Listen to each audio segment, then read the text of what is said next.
Bismillahirrahmanirrahim. Assalamualaikum warahmatullahi wabarakatuh. Perkenalkan, nama saya Nur Dewi dari kelas PJKRD NIM 1931041114. Di sini saya akan menjelaskan sedikit materi tentang kesadaran diri. Yang pertama itu adalah pengertian kesadaran diri. Kesadaran diri adalah kemampuan untuk mengenali perasaan dan mengapa seseorang merasakan seperti itu dan pengaruh perilaku seseorang terhadap orang lain. Kemampuan tersebut diantaranya kemampuan menyampaikan secara jelas pemikiran dan perasaan seseorang, membela diri dan mempertahankan pendapat atau sikap asertif. Kemampuan untuk mengarahkan dan mengendalikan diri dan berdiri dengan kaki sendiri atau kemandirian. Kemampuan untuk mengenali kekuatan dan kelemahan yang menyenangi diri sendiri meskipun seseorang memiliki kelemahan atau penghargaan diri, serta kemampuan mewujudkan potensi yang seseorang miliki dan merasa senang atau puas dengan potensi yang seseorang raih di tempat kerja maupun dalam kehidupan pribadi atau aktualisasi. Kesadaran diri merupakan dasar kecerdasan emosional. Kemampuan untuk memantau emosi dari waktu ke waktu merupakan hal penting bagi wawasan psikologi dan pemahaman diri. Seseorang yang mempunyai kecerdasan emosi akan berusaha menyadari emosinya ketika emosi itu menguasai dirinya.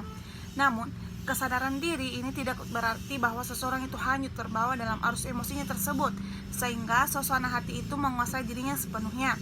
Sebaliknya, kesadaran diri adalah keadaan ketika seseorang dapat menyadari emosi yang sedang menghinggapi pemikirannya akibat permasalahan-permasalahan yang dihadapinya untuk selanjutnya ia dapat menguasainya. Orang yang mempunyai keyakinan lebih tentang emosinya diibaratkan pilot yang handal bagi kehidupannya. Selanjutnya adalah kesadaran diri menurut ahli. Para ahli mempunyai pendapat yang beragam tentang kesadaran diri. Di antaranya itu menurut Mayer, seorang ahli psikologi dari University of New Hampshire yang menjadi konformulator teori kecerdasan, berpendapat bahwa kesadaran diri berarti waspada baik terhadap suasana hati maupun pikiran seseorang tentang suasana hati.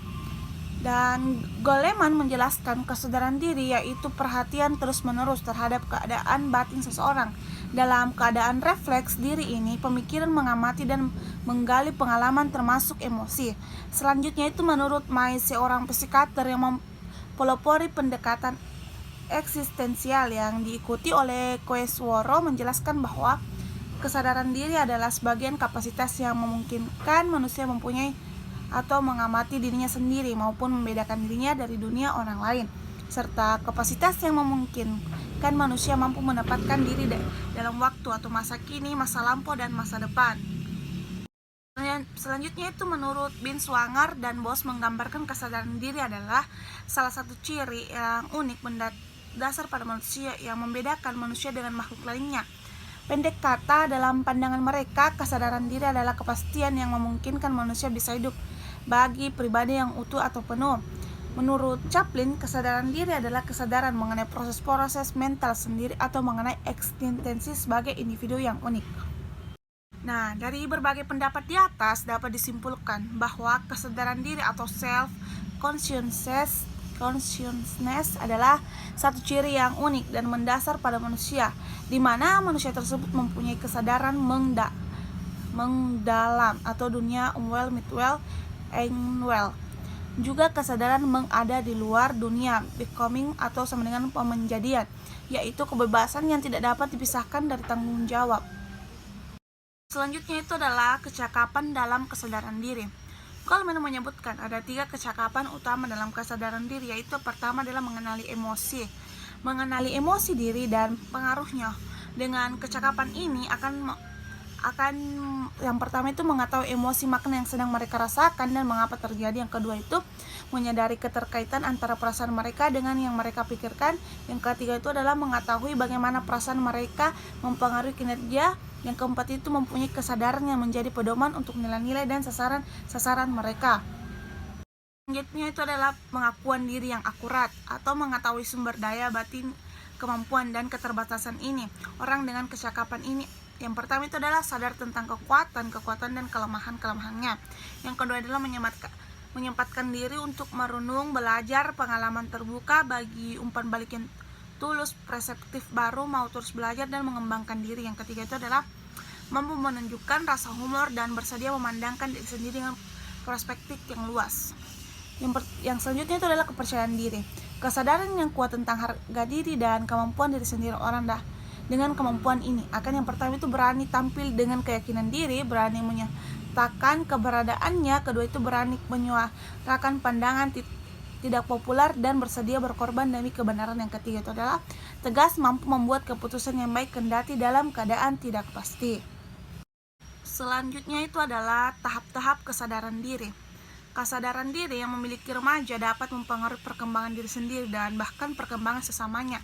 Sebab manusia tampil di luar diri dan berrefleks atas keberadaannya. Oleh sebab itu, kesadaran diri sangat fundamental bagi pertumbuhan remaja. Menurut Sastrowardoyo, untuk mencapai kesadaran diri yang kreatif, seseorang harus memulai 4 tahapan, yaitu yang pertama itu adalah tahap ketidaktahuan. Tahap ini terjadi pada seseorang bayi yang belum memiliki kesadaran diri atau disebut juga dengan tahap kepolosan. Yang kedua itu adalah tahap berontak. Tahap ini diidentik memperlihatkan permusuhan dan pemberontakan untuk memperoleh kebebasan dalam usaha membangun inner strength. Pemberontakan ini adalah wajar sebagai masa transisi yang perlu dialami dalam pertumbuhan, menghentikan ikatan-ikatan lama untuk masuk ke situasi yang baru dengan keterikatan yang baru pula. Yang ketiga itu adalah tahap kesadaran normal akan diri. Dalam tahap ini, seseorang dapat melihat kesalahannya untuk kemudian membuat dan mengambil tindakan yang bertanggung jawab, belajar dari pengalaman-pengalaman, sadar akan diri sendiri. Dimaksud satu kepercayaan yang positif terhadap kemampuan diri. Kesadaran diri ini memperluas pengendalian manusia atas hidupnya dan tahu bagaimana harus mengambil keputusan dalam kehidupannya.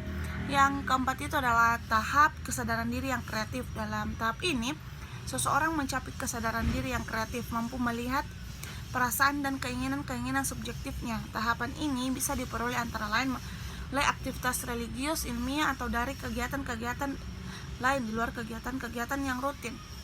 Perspektif yang lebih luas bisa memperoleh inspirasi dan membuat peta mental yang menunjukkan langkah dan tidaknya akan diambil. Selanjutnya adalah langkah-langkah mempertinggi kesadaran diri. Ada beberapa langkah yang perlu diambil oleh remaja dalam rangka meningkatkan atau mempertinggi kesadaran dirinya. Langkah yang tersebut dimulai dari yang pertama itu menemukan kembali perasaan-perasaannya agar dapat mencapai tingkatan tersebut. Banyak orang harus kembali lagi pada permulaan untuk menemukan kembali apa itu perasaan. Perasaan adalah pernyataan hati nurani yang dihayati secara suka maupun tidak senang. Sebab sering seseorang tidak tahu menahu tentang kejadian yang dirasakan sendiri. Yang diucapkan tentang perasaan mereka hanya ungkapan samar atau baik-baik saja. Tidak enak badan, mereka tidak mengalami perasaan secara langsung, hanya ide-ide yang samar mereka kemukakan sebagai apa yang dirasakan penting. Selanjutnya itu mengenal keinginan-keinginan sendiri. 16.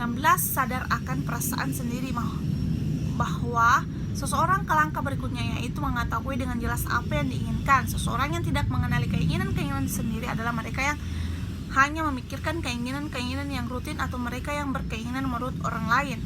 Mengetahui keinginan diri sendiri tidak berarti harus memaksa dan mengutarakan keinginan tersebut. Kapan dan di mana saja keputusan dan pertimbangan yang matang adalah sisi utama dari kesadaran diri. Mengenal keinginan sendiri maksudnya mengenal keinginan secara spontan, yaitu membuat interaksi yang tepat dan melihat gambaran situasi menyeluruh. Tahu menetapkan dirinya dan menjadikan dirinya bagian yang integral dalam hubungan dengan dunia sernya.